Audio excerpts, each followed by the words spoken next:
प्रिय विद्यार्थियों नमस्कार। एशियन क्लासेस के यूट्यूब चैनल में आप सभी का स्वागत है।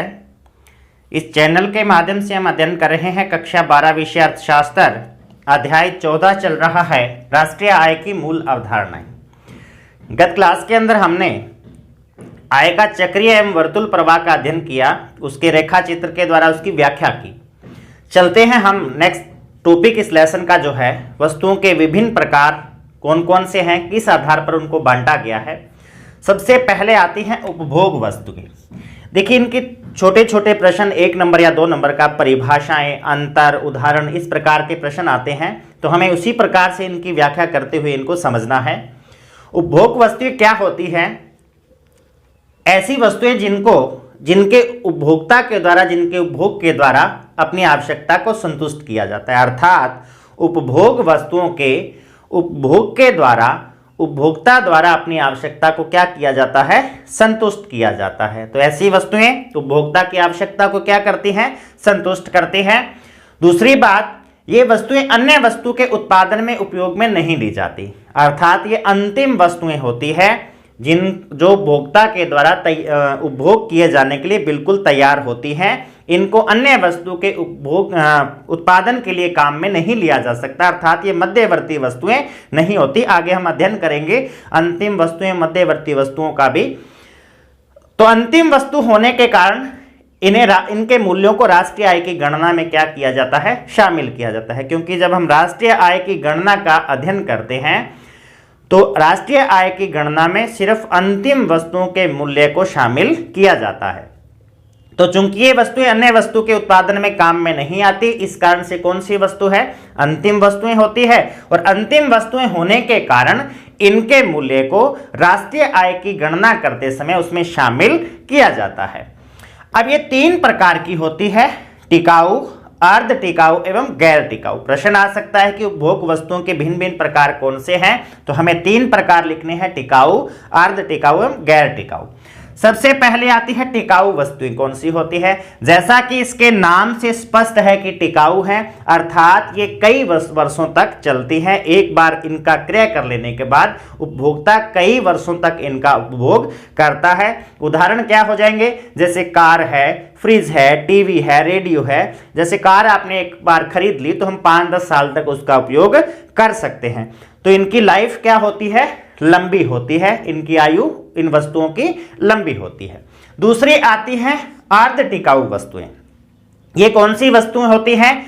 जिनकी आयु टिकाऊ वस्तुओं के मुकाबले कम होती है और गैर टिकाऊ वस्तुओं के मुकाबले ज्यादा होती है। अर्थात 1 वर्ष से लेकर 2-3 वर्ष तक इनको काम में लिया जा सकता है। और इनके यदि उदाहरण पूछे जाएं तो कपड़े, जूते ये 2-3 वर्षों तक चल जाते हैं। कोई ड्रेस है या जूते हैं 1-2 वर्षों तक चल जाते हैं। तो ऐसी वस्तुएं कौन सी होती है? अर्ध टिकाऊ वस्तुएं होती है। लास्ट आती है गैर टिकाऊ वस्तु। ये कौन सी वस्तुएं हैं? जो सिर्फ और सिर्फ एक बार काम में ली जाती हैं। एक बार जब उनको काम में ले लिया तो ये वस्तुएं खत्म हो जाती है। जैसे डीजल, पेट्रोल, दूध है। जैसे आपने एक बार पेट्रोल किसी व्हीकल में डाल लिया और चला लिया तो वो क्या होगा? खत्म हो जाएगा। तो ऐसी वस्तुएं जो सिर्फ एक बार उपयोग में आती है और उसके बाद फिनिश हो जाती है, खत्म हो जाती हैं, तो वो क्या होती हैं? गैर टिकाऊ वस्तुएं। उदाहरण पूछा जाए, दूध हो गया, पेट्रोल हो गया, डीजल हो गया, तो ये सारी की सारी वस्तुएं जो एक बार उपभोग में लेने के बाद खत्म हो जाती हैं, कैसी वस्तुएं हैं? गैर टिकाऊ वस्तुएं।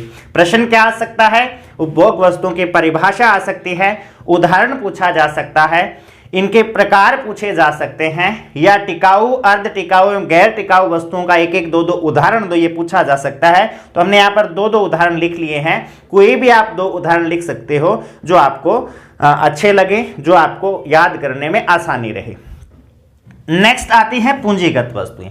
देखिए पूंजीगत वस्तुएं क्या होती हैं? ऐसी वस्तुएं जो उत्पादन करने के काम में ली जाती है, अर्थात इन वस्तुओं को उत्पादन की प्रक्रिया में काम में लिया जाता है। इन वस्तुओं के प्रयोग के द्वारा ही उत्पादन होता है। क्या होगा? जैसे मशीनें हैं, यदि उत्पादन में मशीनें ना लगाई जाए तो उत्पादन नहीं किया जा सकता। उत्पादन करने के लिए जो भी औजार हैं, उपकरण हैं, वो ना लगाए जाएं तो उत्पादन नहीं हो सकता। तो इनको क्या काम में लिया जाता है? इनको उत्पादन की प्रक्रिया में काम में लिया जाता है और कई वर्षों तक काम में लिया जाता है। चूंकि कई वर्षों तक काम में लिया जाता है इसलिए कैसी वस्तुएं हो जाएंगी, टिकाऊ हो जाएंगी।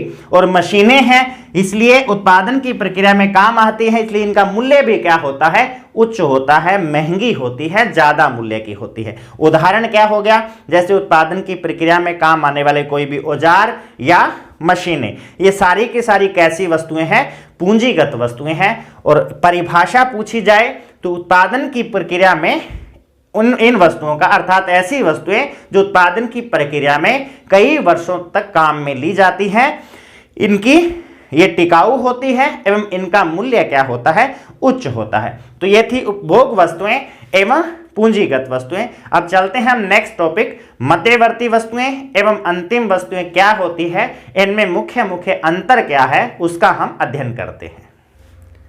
चलिए तो चलते हैं, मध्यवर्ती वस्तुएं एवं अंतिम वस्तुएं। क्या है मध्यवर्ती वस्तुएं? ऐसी वस्तुएं जिन्होंने उत्पादन की सीमा रेखा को पार नहीं किया है, अर्थात ये अंतिम उपयोग के लिए तैयार नहीं है।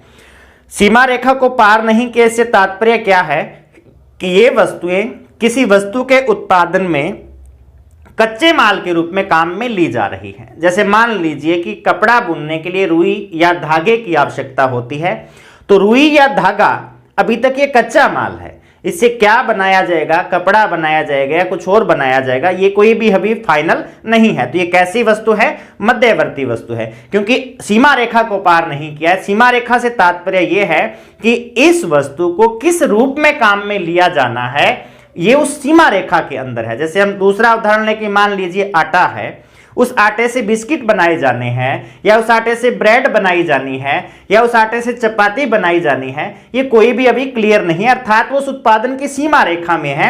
उस वस्तु से आप किसी भी वस्तु का उत्पादन कर सकते हो, अर्थात मध्यवर्ती वस्तु को कच्चे माल के रूप में भी काम में लिया जा सकता है।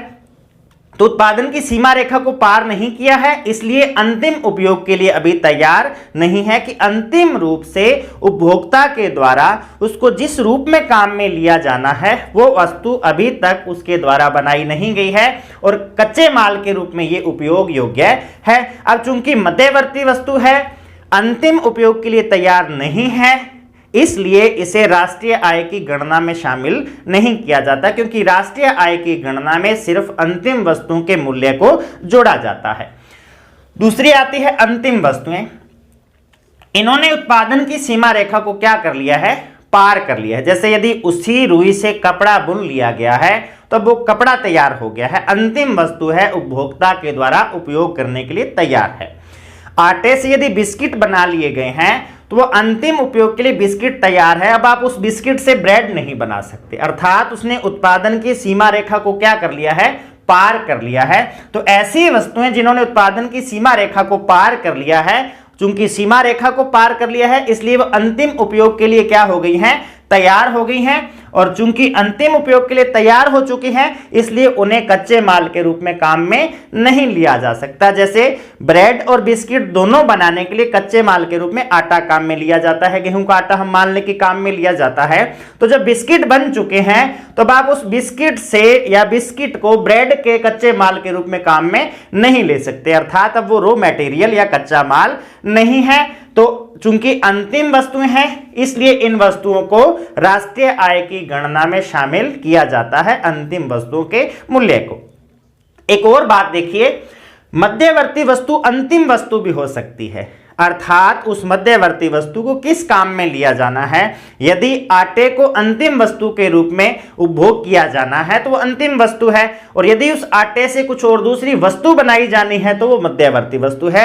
लेकिन अंतिम वस्तुएं अपने आप में अंतिम वस्तुएं होती हैं, वो मध्यवर्ती वस्तुएं नहीं बन सकती, अर्थात मध्यवर्ती वस्तु अंतिम वस्तु भी हो सकती है उसके उपयोग के आधार पर, लेकिन अंतिम वस्तु मध्यवर्ती वस्तु नहीं हो सकती। तो पहला प्रश्न तो इसकी परिभाषा आ सकती है, 1 नंबर या 2 नंबर की परिभाषा, तो हमें इसकी परिभाषा याद करनी है।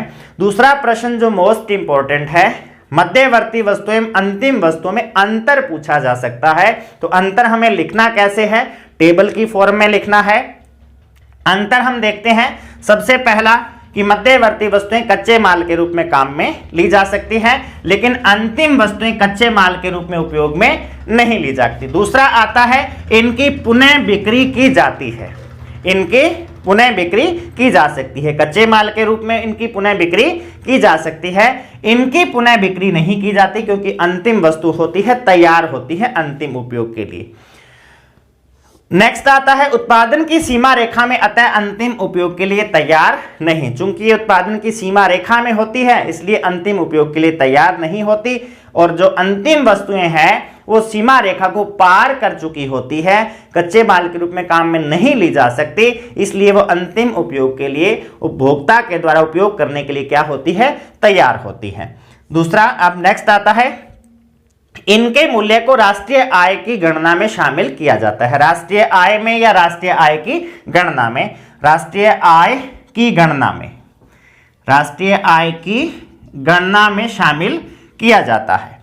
किनको नहीं किया जाता, सॉरी, मध्यवर्ती वस्तुओं को राष्ट्रीय आय की गणना में शामिल नहीं किया जाता। क्यों नहीं किया जाता? क्योंकि राष्ट्रीय आय की गणना में सिर्फ अंतिम वस्तुओं के मूल्य को शामिल किया जाता है, क्योंकि यदि मध्यवर्ती वस्तुओं के मूल्य को शामिल करेंगे तो दोहरी गणना की समस्या आती है।